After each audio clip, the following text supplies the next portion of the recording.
Salam, hər vaxtınız xeyir olsun müəllimlər. Xoş gördük. Deməli, bu günlərim sizə məlumat verəcəm. Ümumi qeydlərimiz say haqqındadır. Bu haqda məlumat verəcəm.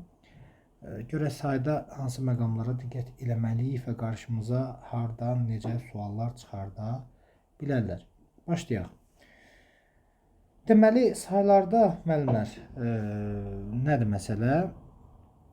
Bilirik, yəni qaydalar ümumi bax bu məqamları verir. Saylar nitq hissələrini yarada bilərmi digər nitq hissələrini və ya saylar digər nitq hissələrindən yarana bilərmi? Əsas etibarilə saylar digər nitq hissələrindən yaranmır. Saylar elə sayların özündən yaranır. Bəs say başqa nitq hissələrinin yaranmasında köməklik eləyə bilərmi? Yəni başqa bir nitq hissəsinin kökü say ola bilərmi? Başqa bir nitq hissəsinin kökü say ola bilər. Hər hansı bir mürəkkəb sözün tərkibində də say ola bilər. Yəni bir zərfin də tərkibində məsəl üçün saya rast gələ bilərik, amma o mürəkkəb olsun və s. Məsələn, bu sözlərə baxaq. Əvvəl, axır, filan, son, ilk, inci, son, uncu, filan, ıncı, axır, ıncı, əvvəl, inci. Bu sözlər əslində saydan yaranan say deyirlər. Normalda 5 müəyyən miqdar saydır, inci artırdım, oldu nə? Sıra sayı. Demək ki, 5-ci sözünü yaratmaqdan ötürü sıra sayından nə yaratmış olduq? Müəyyən miqdar sayından sıra sayı yaratmış olduq. Amma bu sözlər isə ıncı şəkilçisi olub və bunlar saylardır. Amma bu saylar saylardan yaranmayıbdır. Digər nitq hissələrindən yaranan sözlərdir. Demək ki, digər nitq hissələrindən düzələn saylar ola bilər. Amma əsas etibarilə saylar özlərindən yaranırlar. Saylar başqa nitq hissələrinin yaranmasında iştirak edirlərmi? Əlbəttə iştirak edirlər. Məsələn, bir incilik və ya beşlik. Bu sözlərdə fikir versək görərik ki, sayın vasitəsilə başqa hissəsi yaranar. Bir müəyyən miqdar sayı, sıra sayı yarandı, sıra sayından da isim yarandı. 5 müəyyən miqdar sayı, beşlik oldu nə? İsim. Onda belə başa düşürük ki, sıra sayından da, eyni zamanda müəyyən miqdar sayından da digər nitq hissələrinə aid olan sözlər yarana bilər. Yəni, qısacası sayın söz yaradıcılığında iştirakı mövcuddur. Daha sonra saylar, sıra sayları haqqında bir məsələni vurğuluyum. Sıra sayları quruluş etibarilə necə olurlar? Sıra saylarının ıncı deyə bir leksik şəkilçisi var. Bu leksik şəkilçisi isə bunun deməli sadə olmur deyəcək. Bunların sadəsinə rast gəlmir. 5 inci deyib düzəltmə deyirik. 15 inci deyib mürəkkəb deyirik. Bu mürəkkəb oldu. Demək ki, sayların mürəkkəbi, yəni sıra saylarının mürəkkəbinə və düzəltməsinə rast gəlirik, amma sıra saylarının sadəsinə rast gəlmirik. Daha sonra, ona görə də sıra sayları həmişə desək ki, yaranır müəyyən miqdar saylarından, bayaqki əvvəl-axır sözləri onda səhv çıxardar bu fikir. Ona görə də digər nitq hissələrindən də eyni zamanda sayların özlərindən, yəni müəyyən miqdar saylarından da sıra sayını yaratmaq mümkün olur. Sonra gəldik nəyə? Ümumiyyətlə bir də yadınızda saxlayın ki, sayların isimləşməsi zamanı ən çox isimləşən saylar sıra saylarıdır. Mən əsasən desəm ki, sayı isimləşdir, ağlına çox vaxt gələn nümunə demək olar ki, sıra sayı olur. 5-cilər, 10-cular, 15-cilər formasında isimləşdirmiş oluruq. Saylar hansı cümlə üzvü vəzifəsində iştirak edir? Saylar əsas etibarilə əşyanın miqdarı və ya sırasını bildirdiyinə görə deməli o əşyanın əşyaya aidliyi anlayışı var və burada izah edicilik funksiyası onun miqdarı və sırası baxımından olduğuna görə burada təyin anlayışı daha yüksəkdir. Ona görə say bərabərdir nə olur? Təyin olur əsas. Amma harda say gördüm o təyindir. Belə yanaşmırıq. Çünki ola bilər həmin say cümlədə xitab ola bilər, həmin say cümlədə feili sifət tərkibinin və ya feili bağlama tərkibinin və ya ismi birləşmənin içərisində və ya hər hansı bir tərəf ola bilər, daxilində iştirak eləyə bilər. Bu məqamlarda diqqətli olursunuz, çünki burada biz saya müstəqil cümlə üzvü deyə bilməyəcəyik. Saylar isimləşən zaman nələrlə isimləşir?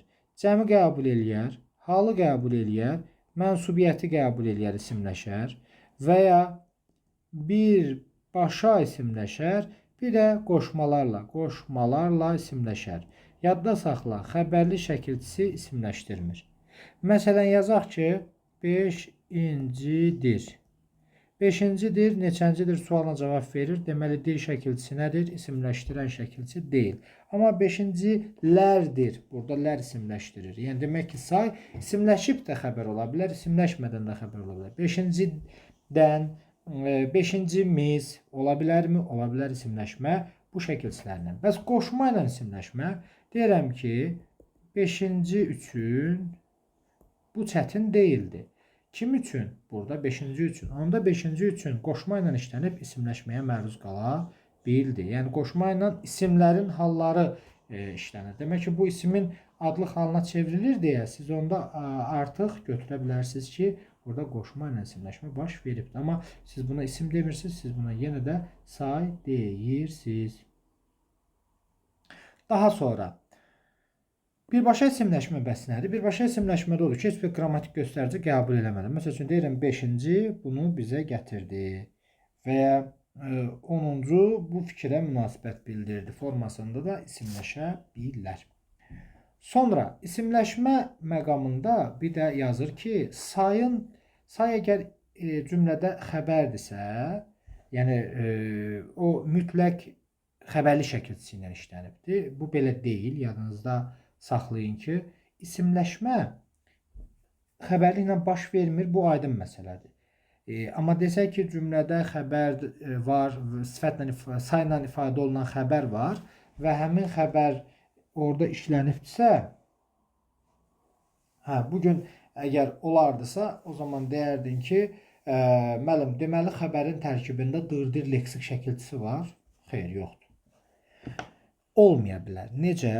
Məsələn, deyirəm ki, onun qiyməti 5 idi. Xəbərdirmi? Xəbərdir. Sən bura 5-dir də deyə bilərdin, amma demirsən, sən bunu 5 idi də deyirsən, onda demək ki, hər xəbər olan sözün tərkibində xəbərli şəkilçisi olmalıdır deyə bir qayda yoxdur. İdi, imiş də orada iştirak eləyə bilərmiş. Bu məqama da diqqətimizi çəkək. Sonra sifətlərlə bağlı nə deyə bilərik? Bəzən belə bir nümunə verir. Sayın kökü ilə bağlı və ya hansı bir, daha doğrusu sayın kökü ilə bağlı yox, digər hissəsinin kökü ilə bağlı sual verir. Yazır ki, kökü sayla homonim olan sözləri tap. Məsəl üçün, bu iki sözü yazacağım. Az, al, maq sözünü yazaq. Bir də var ki, azğınlaşdı. Demək ki, bu sözlərə diqqət edirik. Bunun kökündəki az sözü al iki variantlı şəkilçidir və əsasən adlara qoşulur. Bunun kökü oldu say.Ğın 4 variantlıdır və feilə qoşulur. Dal, dalğın, az, azğın. Deməli, bunun kökü nəymiş? Bunun da kökü feil imiş. İndi mən deyirəm, kökü sayla amonim olan sözü tap. Kökü sayla amonim olan söz deməli kök say olmalı deyil, başqa qıssası olmalıdır. Az sözü say və eyni zamanda feil olaraq amonimdir. Onda belə çıxır ki, az sözü həqiqətən də burada nəymiş? Amonimdir və kökü feildir. Kökü nə ilə amonimdir? Sayla amonimdir. Bu sözün kökü isə feillə amonimdir. Niyə? Bunun kökü axı saydır. Ona görə bu məqama da diqqət eləyək. Sonra əlavə eləyək nəyə? Burada tək sözüdür. İlk sözüdür. Bunları biz cümlədə işlədirik. Tək uşaq, ilk uşaq verəndə bunlara siz sifət deyirsiniz. Yəni buna say desəz, deyin səhv çıxsın da heç nə. Deməyin yəni. Sonra başqa bir hansı məqama diqqət eləyək? Numerativ sözlər, maraqlıdır bu. Numerativ sözlər struktur olaraq say və ismin aid olduğu ismin arasında işlənir. Say və aid olduğu ismin arasında işlənir. Nə? Numerativ söz. Əsli numarativ sözlər var. Bir də var isim olub numarativ söz kimi çıxış eləyənlər var. Bunlara diqqət edin. Sonra bir də numarativ sözlərlə bağlı. Bunu qeyd edeyim. Kəmiyyət fərqi yaratma anlayışı var. Say və isim arasında. Məsələn, deyirəm ki, 5 nəfər müəllim. 5 nəfər müəllimdə nəfər sözü burada numarativ sözdür. Əslində 5 müəllimə əlaqəlidir. Yəni 5 nəfər deyil. 5 müəllim sadəcə olaraq onun nəfəri biz insan anlayışından işlədib o ortaya saldıq. Əgər 5 müəllim də desək bir sıxıntı olmazdı. Və ya 5 baş qoyun belə də işlədə bilərdik. Və burada nəfər sözü ifadə olundu, numarativ sözdür. Sayla ismin aid olduğu ismin arasında istifadə olundu. İndi belə deyə bilərəm. Deyirəm ki, 5 ədəd dəri çanta. Belə işlətdim. Burada 5 dəriyə aid deyil. Burada düzdür, bu da isimdir. Burada eyni zamanda bu da isimdir. Bu isə saydır. Bu da numarativ sözdür. Burada 5 çantaya aiddir. Bu dəri isə bunun təyin edici ifadəsidir. Ona görə də burada 5 ədədləri çanta ifadəsini istifadə edəndə burada ədəd cansız əşyalarla bağlı işlənir. İndi burada struktur nətərdir? 5 ədəd dəri. Müəllim, burada sayla isimin arasındadır. Xeyr, bax bu sözə görə istinadən bu sxemi qurmamışıq. Aid olduğu budur. Ona görə 5 çantanın sayını bildirir. Bu məqamlara diqqət edək. Sonra başqa hansı məqamı deyək? Sıra sayları numarativ sözlə ümumiyyətlə istifadə olunmur. Müəyyən miqdar sayları ən çox sıra saylarından, daha doğrusu numarativ sözlə istifadə olunur. Qeyri-müəyyən miqdar saylarında təqribi və ya təxmini miqdar sayları belə yadınızda saxlayın ki, numarativ sözlə iştirak edə bilər. 5, 6, 10, 15 bu tipli sözlər numarativ sözlə gedər. Qeyri-müəyyənlər də deməli işlənə bilər. Bir də bir neçə nəfər insan. Bir də bu tipli olanlarda normalda bir neçə, bir az, bir qədər, bir sıra, bir çox belə sözlərdə çox vaxt numarativ söz anlayışı olmur. Yəni numarativlə işlənmirlər. Amma burada bir neçəni biz qıraqda qeyd edirik ki, bir neçə numarativ sözlə istifadə oluna bilərmi? İstifadə oluna bilər. Bir neçə dənə, məsəl üçün, ev əşyası aldım. Bu formada istifadə edə bilərik. Sonra numarativ sözün prinsipi say isim arasındadır. Amma bəzən say isim arasında olmaya da bilir. Məsələn, deyirəm ki, 5 nəfər cavan buradan keçdi. Fikir verirsiniz, burada nəfər yenə də numarativ sözdür. Bu sayımızdır. Amma bu sifətdir. Amma bu sifət nə edib? İsimləşibdir.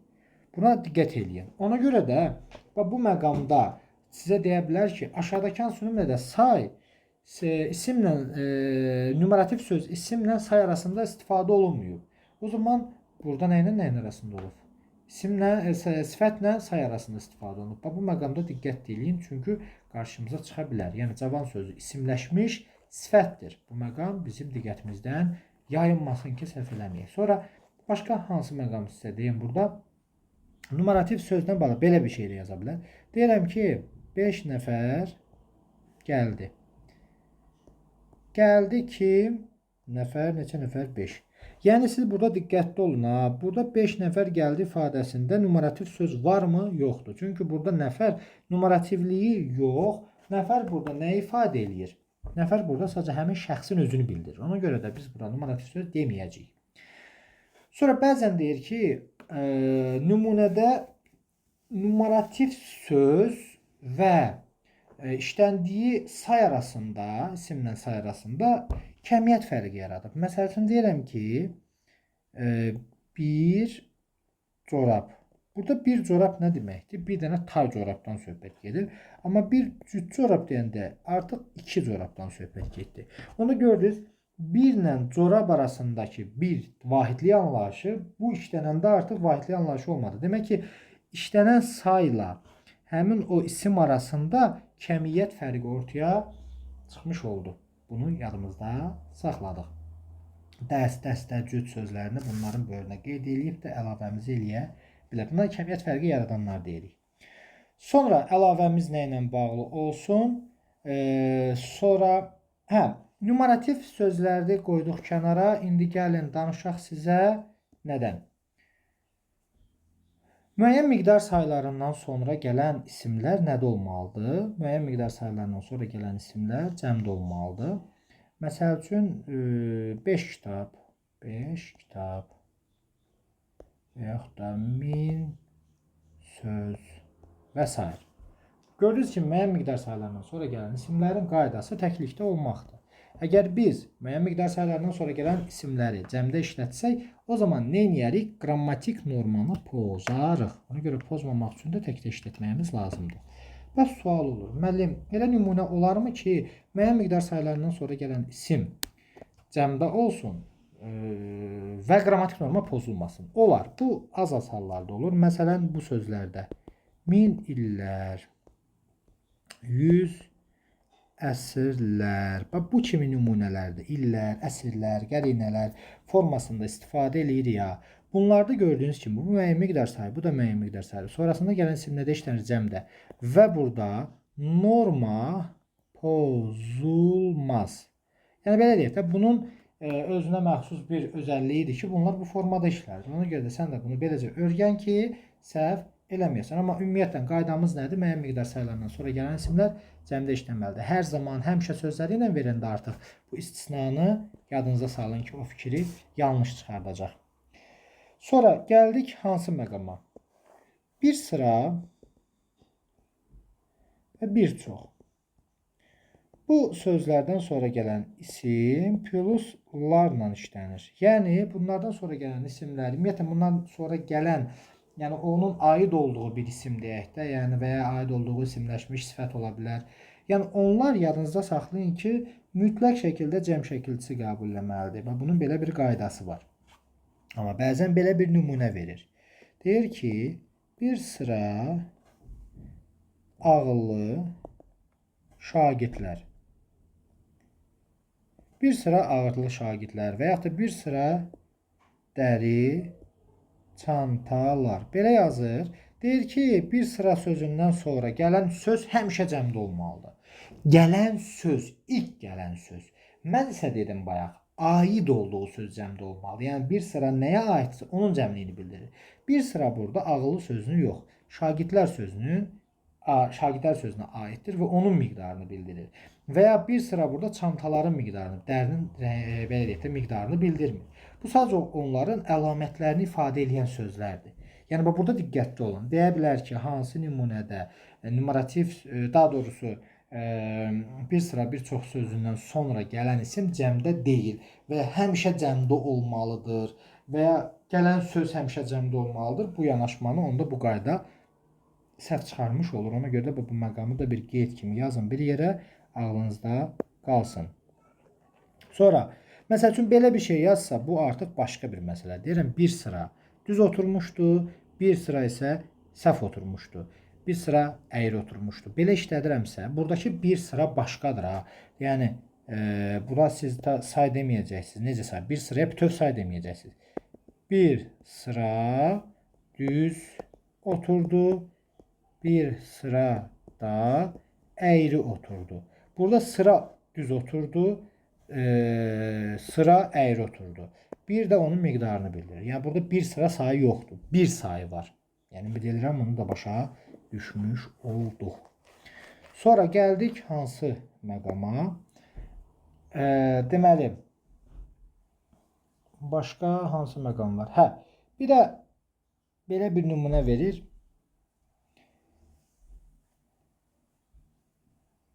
Deməli, hə, bir də yadda saxlayın ki, o deyir ya, məsəl üçün 1000 illər bundan öncə. Bunun məzmununda qeyri-müəyyənlik məzmunu var.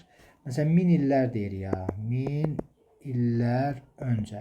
Əgər desəm ki, 1000 il öncə, məsəl üçün 1000 il bundan öncə deyirsiniz ki, məsələn, indiki tarixdə 1000-i çıxırsınız, həmin o öncəki tarix alınır. Amma 1000 illər öncə deyəndə isə burada dəqiqlik yoxdur. Bunu testdə necə verir? Deyir ki, aşağıdakı hansı nümunədə qeyri-müəyyənlik məzmunu olsa da, amma qeyri-müəyyən miqdar sayı işləməyibdir. Gözün 1000 illər öncə də qeyri-müəyyən məzmunu var, amma qeyri-müəyyən say yox, müəyyən miqdar say işlənibdir. Bu məqama diqqət eləyirik. Sonra bu sözə diqqət eləyin. Saysız, hesabsız sözü var dilimizdə işlənir. Saysız, hesabsız. Buna mürəkkəb, qeyri-müəyyən miqdar sayı deyib keçirsiniz. Bunu belə ağlınızda saxlayın. Sonra nə deyəcəyik?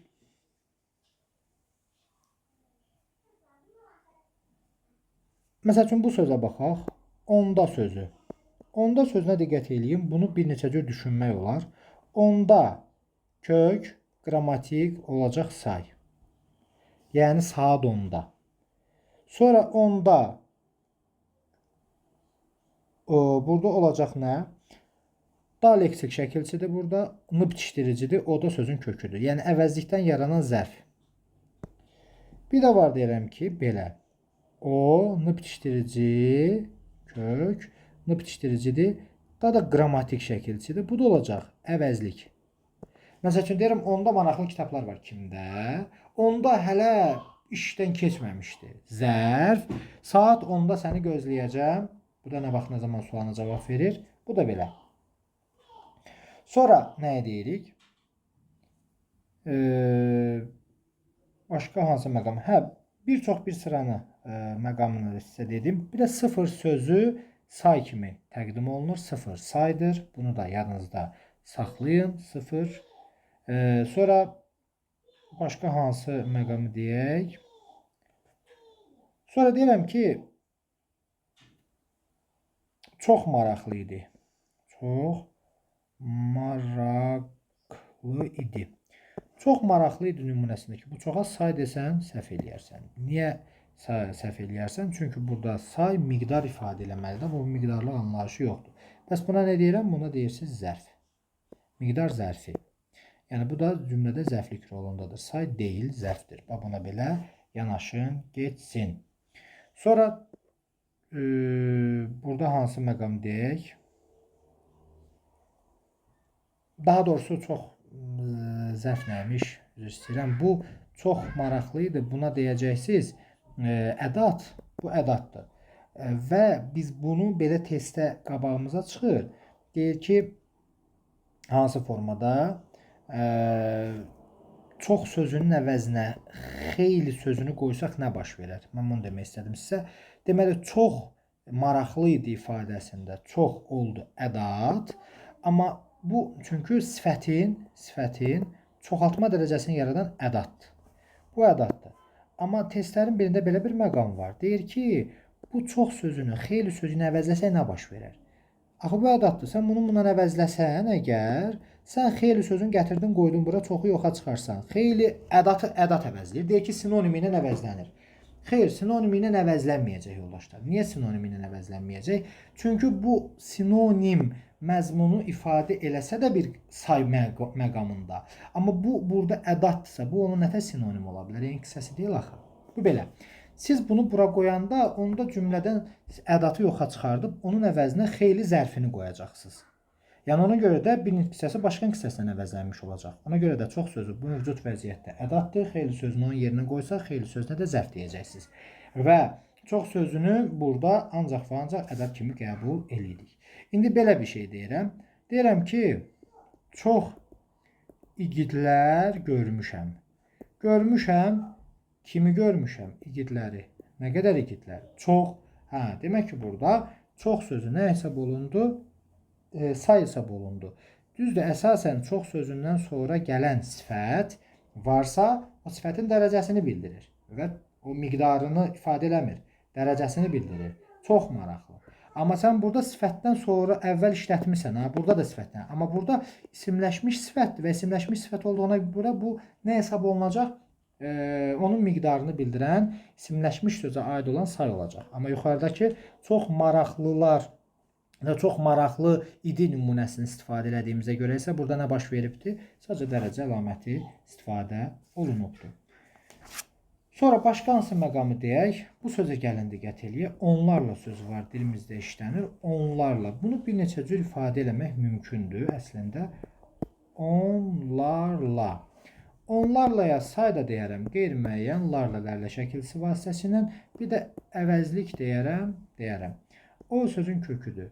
N bitişdiricidir. Larla. Bu oldu əvəzlik. Bu sxem əvəzlikdir. Amma yox, belə olsa on lar, daha doğrusu larla da leksik. Bu da olacaq nə? Say məqamı. Ona görə də bu yerinə baxın. Məsələn, deyirəm ki, onlarla müəllim gəlmişdi. Fikir verin, onlarla müəllim gəlmişdi. Gəlmişdi, kim gəlmişdi müəllim? Kim ilə? Onlarla. Bir də var, nə qədər? Onlarla miqdarını bildirir. Onda belə çıxır ki, siz buna həm onlarla yerinə görə zərf, həm də əvəzli, daha doğrusu əvəzli, həm də say deyə bilərsiniz. Sonra indi məsəl üçün bir ilk sözünü bəzən belə verir. İlk sözünü birinci sözü ilə sinonim verir. Amma bu sinonim deyil. Çünki ilk sifətdir, bu da saydır. Ona görə olmaz. Bu sifət, bu da say. Ona görə sinonim hesabdırmı? Hesab olunmur. Sonra sayın amonimliyi məsələsi. Say hansı saylara amonim saylar deyə bilərik? Bunlar çox da deyil əslində. Məsələn, 1000 sözünü götürə bilərik. Məsələn, götürə bilərik 40 sözünü. Sonra götürə bilərik 1 sözünü. Sonra hansı sözünü götürə bilərik? 80 sözünü götürə bilərik. Bunu götürmək olar. Bu sözlər amonimlərdir. Bir də 50 sözünü yazaq. 50 sözü bunlar amonim saylar hesab olunurlar. Və bir məqamda deyim ki, 50 sözü 50 leksik. Bu olanda olur sifət. Bir də var ki, 50 sözün kökü bu olur say. Bu məqama diqqət eləyin. Sonra ardınca nə deyəcək burada? Bir də əsas etibarilə belə bir nümunə verir. Bircə sözünü verir. Bircə sözünə məqam nəyə diqqət eləyin? Buna bütöv ədatda demək olar. Bax, bütöv kök olanda ədat olur. Amma sən buna bircə belə yanaşsan, bu say plus ədat olur. Məsələn, deyirəm ki, bircə kitabım var, onu da sənə verməyəcəm. 2-cə kitabım, 3-cə kitabım, 5-cə kitabım. Burada sayı bildirir. Amma bircə arzularım həyata keçsin. Təkcə arzularım həyata keçsin. Siz burada ədat kimi istifadə edirsiniz artıq. Ona görə də siz bu məqama diqqət eləyəcəksiniz. Sonra bu məqama diqqət eləyəm. Bir gözəl kitab. Burada kitab isimdir, yəni mübtədadır. Bu gözəldir, bu da onun miqdarını bilir. Demək ki, burada nə işlədir? Say, əvəzlik, isim. Amma gözəl bir kitab. Gözəl bir kitab. Bu isə dədə-baba birinci növ təyin söz birləşməsidir və bunun ortasındakı bir sözü isə bu birinci növün arasında daxil olan ədatdır. Bu saydır, bu isə ədatdır. Bu məqama diqqət eləyin. Sonra say cümlə üzvü kimi iştirak eləmirsə bəs nə yerindədir? Deməli, xitab ola bilər. Bir də ki, feili birləşmənin içində ola bilər. Məsəl üçün, deyirəm ki, uşaqların 5-i gəlmişdi. Uşaqların 5-i gəlmişdi nümunəsində diqqət eləyin ki, 5 sözü müstəqil cümlə üzvü deyil. Niyə? Çünki 3-cü növün əsas tərəfi kimi çıxış eləyibdir. Müstəqil deyil. Kim gəlmişdi? Uşaqların 5-i. Ona görə bir yerdə götürürük. Sonra bu məqama diqqət eləyin. Biri sözü. Biri sözü bir, i. Belə də ola bilər. Bir, i. Belə də ola bilər. Belə olanda əvəzlik olur. Belə olanda da say olur. Məsələn, uşaqların biri saydır, miqdarını bildirir. Biri yazır, biri oxuyur, biri gəlir. Bu isə qeyri-müəyyən əvəzlikdir. Buna diqqət eləyin. Sonra, məsəl üçün, belə bir nümunəyə diqqət edirəm. Deyirəm ki, 5 saat gözlədim. Buna bir yerdə miqdar zəfliyi deyəcəksiniz. Amma 5-ə nə deyirsiniz? Say deyirsiniz. Buna nə deyirsiniz? Saat sözünə isim deyirsiniz. Gözlədim xəbərdir. Amma cümlə üzvü kimi götürəndə 5 saatı bir yerdə zaman, miqdar zəfliyi götürürsünüz ki, yəni nə qədər gözlədim? 5 saat gözlədim. Bu məqam bizim deyə bilmərik ki, müəllim, axı siz bunu bir yerdə götürdünüzsə, nətər 5-ə say deyirsiniz? Yəni say deməliyik də, çünki morfologiyası cəhətdən baxmaq ayrıdır, digəri də başqadır. Sonra başqa, yəni bu məqamı bizim beynimizi qarışdırmasın, o məqamda diqqətli olun. Sonra bu məqama diqqət eləyin. Bir-bir 2, 2. Bax bu sözlər zərfdir. Yəni əsas etibarilə eyni sözün təkrarından say yaranmır. Yəni eyni sözün təkrarından say yaranmır. Bax bu kimi olanları əsasən zərf götürürük. Sonra bu nümunə var. 1-ə 5. İşimiz 1-ə 5 artdı. Artdı. İşimiz 1-ə 5 artdı. Buradakı 1-ə 5 miqdar zərfidir. 1, 1, 2, 2 tərzi, hərəkət zərfidir. Və bunlara diqqət eləyin. Amma say məsələsi eyni sözün təkrarından yarana bilərmi? Bu bircə dənə bu sözü ağlınızda saxlayın ki, bir dənə olsun nümunə biləsiniz. Çox-çox illər öncə. Və burada çox-çox sözü saydı. Bu məqam ağlımızda qalsın. Belə müəllimlər, ümid edirəm faydalı oldu. Yəni ağlımda olanları mən sizə dedim. İndi ola bilər ki, hansı bir şeyi unutmuşam, deməmişəm. Rəylərdə qeyd eləyin, köməklik eləməyə çalışaram. Sağ olun.